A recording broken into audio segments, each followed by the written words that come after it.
Muy buenas tardes, auditorio de Radio Universidad, la radio cultural más importante del noroeste del país. Muchas gracias por sintonizar su programa Brechando con un servidor Antonio Quevedo Susunaga. Y bueno, pues nos da muchísimo gusto estar aquí lunes, miércoles y viernes, 6:30, 7 de la noche, y bueno, con temas que le pueden ser de interés, que están en el escenario nacional, que están dentro del esquema político nacional. Y nos da muchísimo gusto tener aquí en la cabina de Radio Universidad a un gran amigo, un gran maestro especialista, al doctor Gerardo López Cervantes. Gerardo, gracias por estar aquí con nosotros. No, a quien tiene que dar las gracias soy yo, a ti, Antonio, por invitarme y estar acompañándote en este programa y saludar con mucho gusto al amable auditorio que nos está sintonizando por Radio Universidad Autónoma de Sinaloa. La verdad que nos da mucho gusto tener aquí a Gerardo. Es un maestro de los más reconocidos a nivel estatal y nacional, un hombre que conoce perfectamente bien el escenario económico y político del país, y que en este momento, Gerardo, que estamos en una recta final, un cierre de campaña, pues el tema económico siempre está presente, ¿no? Claro, yo creo que lo que está marcando el proceso electoral del 2018 tiene tres escalones. Uno, indudablemente, es el tema de la corrupción. El segundo, diríamos que es el tema de la violencia. Y el tercero, indudablemente, tiene que ser el de temas económicos, ¿no? Económico. En otras ocasiones ha sucedido lo contrario, porque ha Están habido, ligados los tres. están ligados sí los tres, pero en el enfado y en la preocupación, en el estado de angustia, de intranquilidad de las familias, y las encuestas te dan cuenta de que lo que más está preocupando y lo que más molesta el estado de ánimo de la gente es los escándalos de corrupción y obviamente el segundo, el nivel de violencia, ¿no? Y luego están los asuntos económicos que tienen que ver con el tema del ingreso, con el tema del empleo, con el tema de la dependencia energética, los aumentos de los precios, ¿no? Y tú te acordarás, en procesos electorales anteriores, el tema central era el El económico, económico. ¿no? No era tanto el tema de la inseguridad. Este, pero hoy está sucediendo esto, ¿no? Desgraciadamente, eh, decían que los procesos electorales se definían por las condiciones del bolsillo. Ahora se está definiendo por un fenómeno de indignación hacia la corrupción y hacia la inseguridad en que se vive actualmente en México por tantos actos de violencia que se han extendido ya por todo el país. Ya no es una región, un espacio geográfico específico en el Todo el cual país, está Gerardo. prácticamente extendido por todo el país. Estados como por ejemplo Guanajuato, que habían permanecido Al al margen. margen durante muchos años de estados de violencia e inseguridad. Hoy Guanajuato está viviendo situaciones apremiantes, ¿no? Terribles, pero sin que haya bajado este fenómeno, este problema en los estados que ha estado ahí permanentemente hace muchos años, como Michoacán, como Tamaulipas, este, Jalisco, Nayarit, ¿no? Y Sinaloa, por Sí, supuesto, ¿no? que son estados prácticamente que no se escuchaba. eh, Sí, Incluso, fíjate, yo recuerdo, antes viajaba desde aquí hasta Veracruz sin temor en la carretera. Podíamos viajar, pararnos en muchos lugares, a comer, a desayunar, a quedarse a dormir en cualquier lugar pequeño. Eso no lo puedes hacer ahora. no, hoy no. Incluso aquí mismo tuve eh, cuántas familias o personas se tienen que reprimir a ir a algún lugar, a algún pueblo, o regresar a su pueblo desde la ciudad donde vive, para pasar el fin de semana y la piensan. Y la piensan. Y con razón, porque no se sabe qué situaciones de riesgo vas a tener y más si vas con la familia, pues dices, oye, no tengo una necesidad De de ponerlos en ponerla a riesgo. riesgo.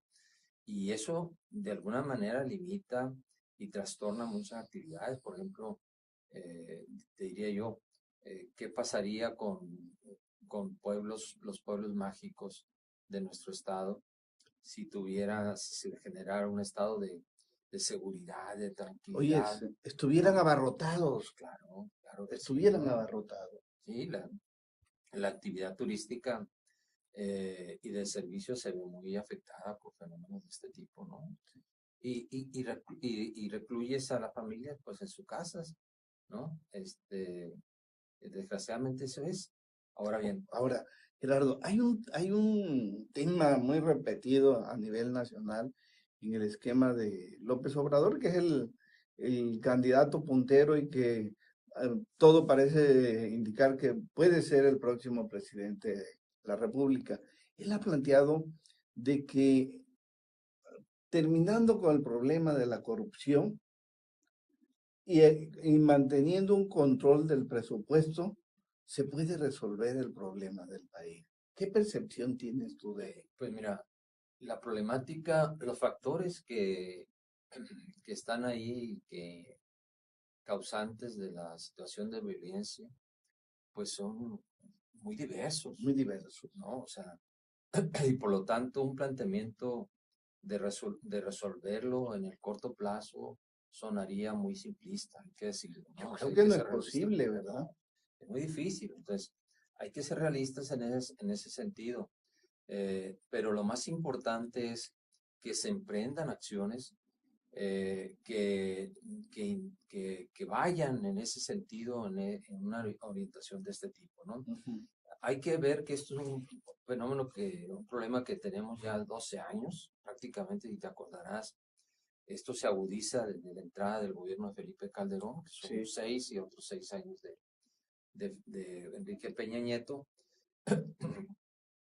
y que no se ha podido enfrentar con éxito, a pesar de que se han hecho planteamientos estratégicos diferentes a lo largo de todos estos años, lo cual indica que las alternativas de solución de enfrentar este problema que ya se utilizaron se deben de revisar y tener el ingenio y la creatividad suficiente para imaginar qué otras alternativas se tienen que implementar para poder lograr ir teniendo resultados poco a poco, porque Ujú. evidentemente el fenómeno como es multifactorial, tienes que ir atendiéndolos poco a poco.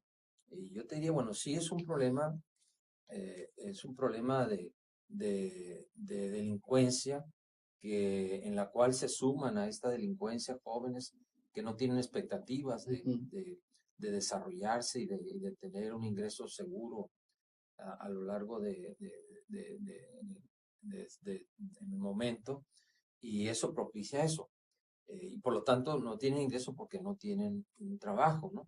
Sí, Pero no es ese factor nada más, ¿no? es No es, una complicación de un esquema no solamente económico, político, social. Es algo que yo también considero que, porque, pues, aunque fuera mago, López no, Obrador, no, no, no puede resolver no, no, esto. porque tomamos en cuenta que el tema de la producción de droga, que es alrededor es donde gira el problema de la creación de grupos de narcotraficantes y todo eso, y que son los generadores de todo este fenómeno de la violencia, eh, también tiene que ver con el hecho de que hay una oportunidad de mercado, que es el de Estados Unidos, y que está presente todavía, y Está que ya presente. mientras en Estados Unidos se siga demandando droga y se siga requiriendo y pagándola bien, pues va a haber Habrá gente, va a productores y haber abastecedores. interesados en estar produciendo y vendiendo esa droga en Estados Unidos. Pero aun cuando sabemos que ya en Estados Unidos, hay muchos estados la Unión Americana, en el cual ya se ha legalizado la producción y el consumo de droga, y que por lo tanto la esperanza que hay es que se vaya desactivando esa demanda, ¿no? Pero el tema es que ahora se ha vuelto más complejo el problema de la violencia, porque al tema de la drogadicción, el tema de la producción y comercialización de enervantes, ahora está la incursión de esos grupos delincuenciales en temas relacionados como por ejemplo el robo de combustible, Sí. ¿no? Han abierto Han abierto otras fuentes, otras fuentes de violencia. y en algunos otros estados hasta han incurrido en el tema del secuestro, de la extorsión directa, ¿no? Porque Sí. también sucede que cuando hay un grupo que lo descabezas, se fragmentan, y estos de manera unilateral empiezan a actuar sobre acciones de resultados inmediatos para obtener dinero, y ahí es cuando entran a la delincuencia ordinaria, y eso ahí es cuando afecta a gente que no tiene nada que ver, porque en el otro escenario donde es puro narcotráfico, pues ahí se ven involucrados gente relacionada con eso, Sí, pero en la delincuencia de menor impacto, de robo, de extorsión, pues ahí estamos expuestos todo el mundo, ¿no? Y yo creo que ahí el escenario es mucho más amplio, ¿no? Es más complejo. Más complejo. Entonces, efectivamente vamos viéndolo desde el punto de vista económico. Efectivamente, nosotros en nuestro país necesitamos hacer que la economía crezca, porque hacer que la economía crezca significa que estamos generando empleos dignos, que estamos mejorando el bien nivel de pagados ingreso, sobre todo. bien pagados sobre todo, sí.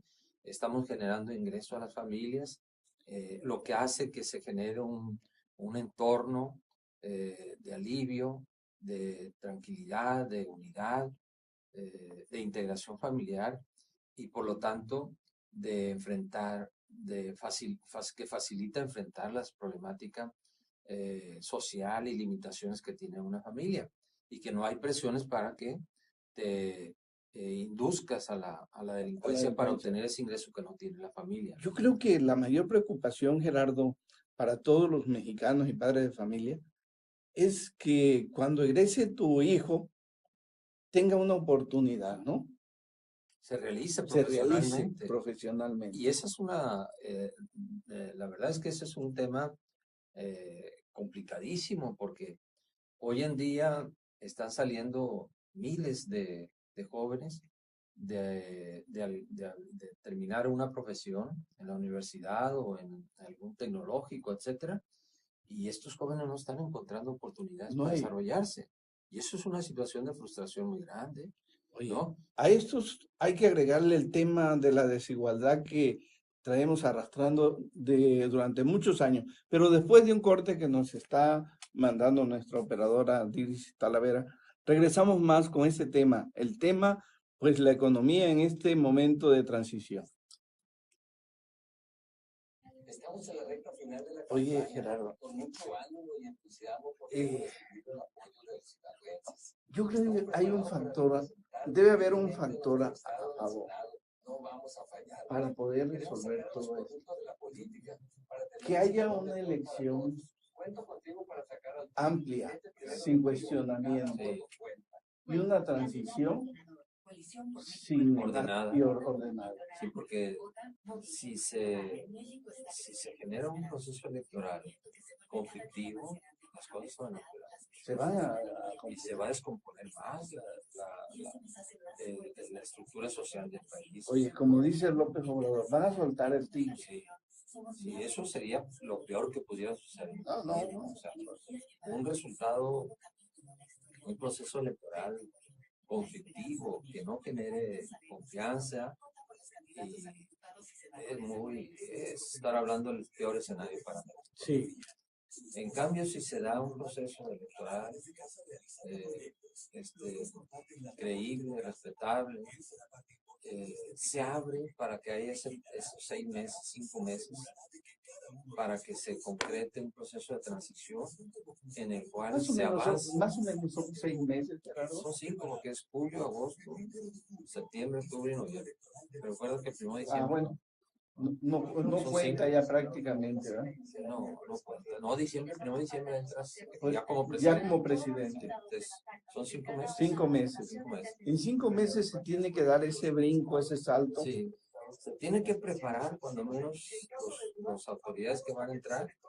Es un periodo suficientemente grande para que se pongan a analizar, a estudiar y a operar, a dejar preparados los operativos que tienen que hacer para enfrentar todos los temas que están pendientes de enfrentarse.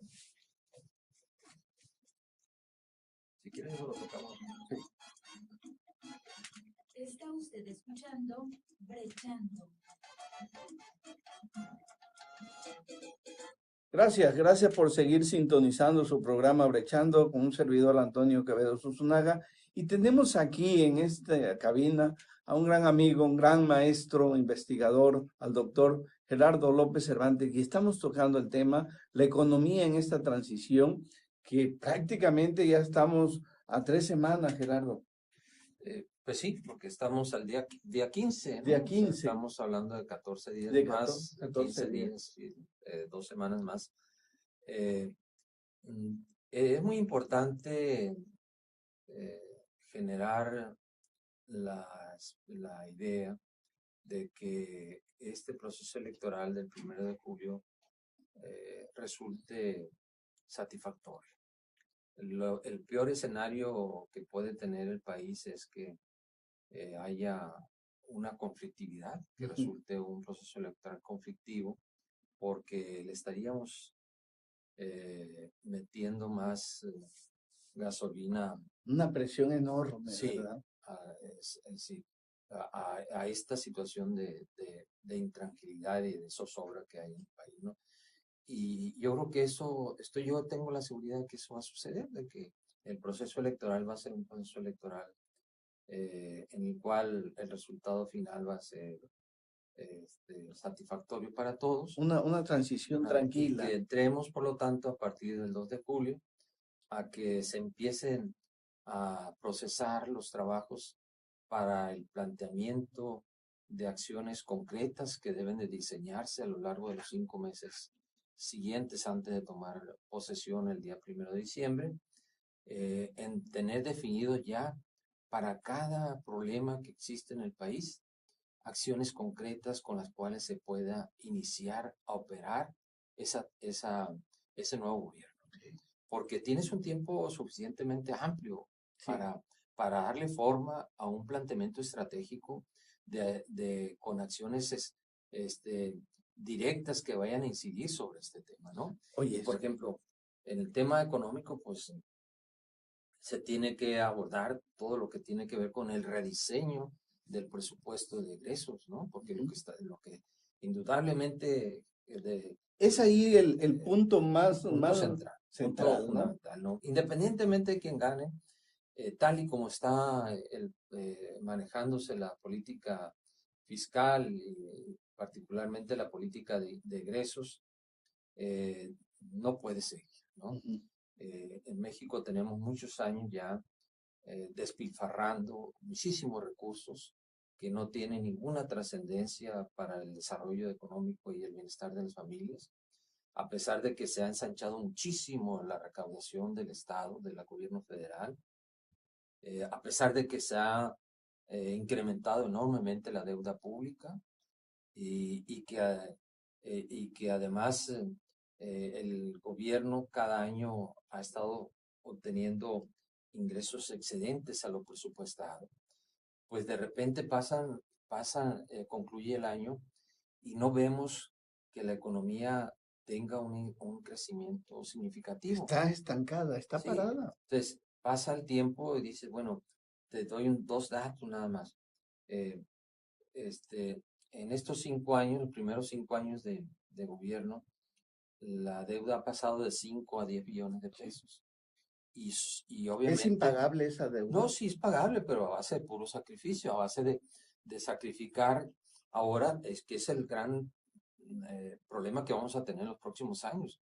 Esa deuda ya está, ya la tenemos. Y por lo tanto hay que pagarla. Y sobre ese nuevo saldo hay que pagar intereses. Y los intereses, como han estado aumentando, pues te te sangra más las finanzas públicas. Te sangra porque el monto es mayor, pero también te sangra porque sobre ese monto mayor hay que pagar tasas de interés más elevadas. Es muy probable que, ya ves, acaban de aumentar las tasas de interés de la Reserva Federal. Entonces, esa es una.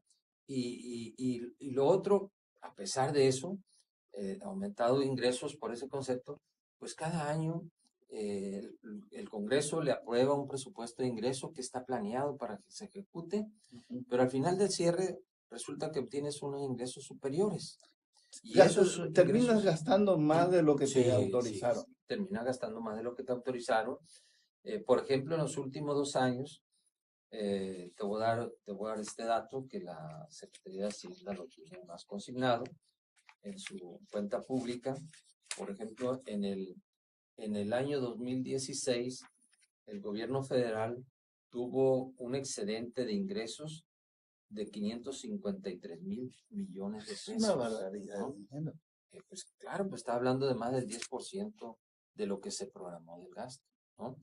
En el 2017, acaban de dar cuenta, ya bajaron, no fue de 553, bajó a 305 mil millones de pesos. Pero aún, en estos 2 años, en estos últimos años, estás hablando de que se utilizaron 850 mil millones de pesos, superiores a los que se le autorizó el Congreso Federal al gobierno. Y bueno, dices, pues ese no es cualquier cosa. es muchísimo Es un dinero. dineral. Es un Muchísimo dineral que dinero. tenía que haberse, si se hubiera aplicado en proyectos estratégicos que impulsaran, que detonaran crecimiento económico, que arrastraran consigo la inversión privada, el país no debería estar creciendo al 2%. Bueno, yo creo que aquí está la clave. Invertir en proyectos estratégicos, como dices. Totalmente. Mira, un ejemplo terrenal. Un proyecto, un planteamiento, una inversión estratégica, Topolobampo. Topolobampo está sin aprovecharse a causa Un elefante blanco. A causa de que no se ha sabido canalizar la inversión necesaria para modernizarlo y ponerlo en condiciones de que pueda ser un atractivo para la inversión, ¿no? Igual sucede con Mazatlán. Igual. Ya tenemos muchos años en la cantaleta de que hay que hacer y que hay que modernizar y que no llegan los recursos. No llegan los recursos, no se hace lo que sea, pero no se ha hecho, ¿no? Bueno, pues así como esos proyectos hay muchos en todo el país que fueran de haberse realizado con esos excedentes, seguro que estuviéramos hablando de que el país estaría gozando de tasas de crecimiento muy superiores y con la generación de empleos mucho más dignos que las que tenemos ahora. Bueno, yo creo que este punto que estás con mucha profundidad desarrollando, Gerardo, es un tema que el sector empresarial y los inversionistas ya lo entendieron y están ya trazando los puentes para esa transición que no es fácil. Por eso el discurso de la austeridad y de la eficiencia del gasto público es una relevancia enorme para los próximos años, ¿no? Si hay un manejo eficiente, honesto, racional del gasto público y se orienta a dimensionar la inversión pública, seguro estoy que en los próximos años habremos de ver un país con mayores tasas de crecimiento. Y esto no lo digo yo nada más, se lo han incluso reconocido hasta agencias calificadoras que han estado dando cuenta de que el punto toral de la... ¿Puede ser el gran sexenio de la transformación? Puede serlo si hay voluntad, ¿no? Si no hay voluntad, pues siguen haciendo las mismas cosas, ¿no? Sí. Como siempre, porque obviamente se desperdiciaron años de bonanza de ingresos petroleros. De mucho, que no íbamos a saber qué hacer con la abundancia. ¿No? O sea, en el periodo de Fox, de Calderón, fueron años de bonanza, incluso 3 años de Peña Nieto, pero en vez de haber servido para desarrollarnos, pues se despilfarró, como es el caso de Venezuela. Ves que nos tomamos como referente nada más Venezuela, pero no nos damos cuenta que sin la magnitud de lo que ha sucedido en Venezuela, también aquí hemos hecho cosas que muy no parecidas. Muy parecidas, ¿no? Sí. Oye, Gerardo, pues este es uno de los temas que llega y topa con esa gran desigualdad social que vivimos. Sí, sí. Y ahí está el punto central de todo esto, ¿no? Porque cuando no hay crecimiento económico,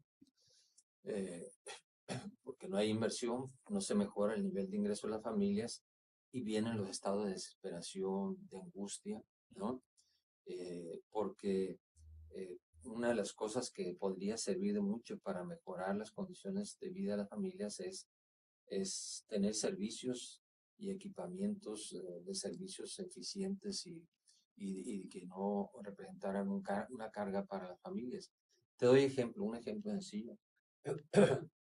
Las familias que más requieren de un servicio de atención del sistema de salud gratuito serían las familias, obviamente, de más bajos ingresos. Escasos recursos. ¿No? O sea, esas de manera natural deberían de recibir atención médica gratuita.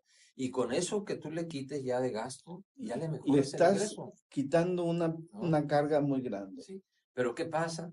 Que los sistemas de salud de nuestro estado, de nuestro país, pues se han venido deteriorando.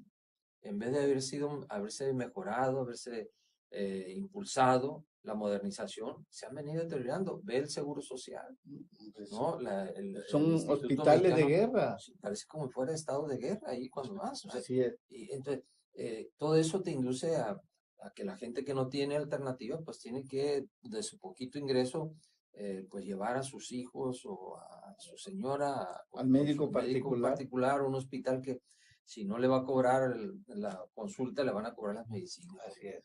Y cuando si hubiera realmente sensibilidad social, las políticas públicas se hubieran orientado a fortalecer estos servicios para que efectivamente tuvieran un impacto positivo en el bienestar de las familias, ¿no? La idea es que cambie el próximo sexenio nuestra economía. Es lo que aspiraríamos, ¿no? Ojalá y así suceda y efectivamente los planteamientos de cambios estratégicos que se necesitan impulsar se logren sacar adelante y que, pues, digamos que en los dos primeros años de este gobierno empecemos a ver resultados. No podemos esperar que en un semestre primer semestre va a vaya tener, a cambiar. no seamos tan soñadores en el aspecto, pero bueno, ya 2 años de ensayos, de ejercicio de nueva política pública sí te pueden dar. Puede Haber arrojar resultados, sí, ¿no? claro. Bueno, pues Gerardo, el tiempo no perdona, se nos terminó. Muchas gracias por haber aceptado esta invitación, No, Gerardo. al contrario, Antonio, con gusto y aquí estamos siempre a la orden y termino por saludar afectuosamente a la amable auditoría. Muchas gracias al doctor en economía, el doctor Gerardo López Cervantes. Muchas gracias a nuestra compañera Diris Talavera y a todo el auditorio de Radio Universidad. Gracias, hasta pronto.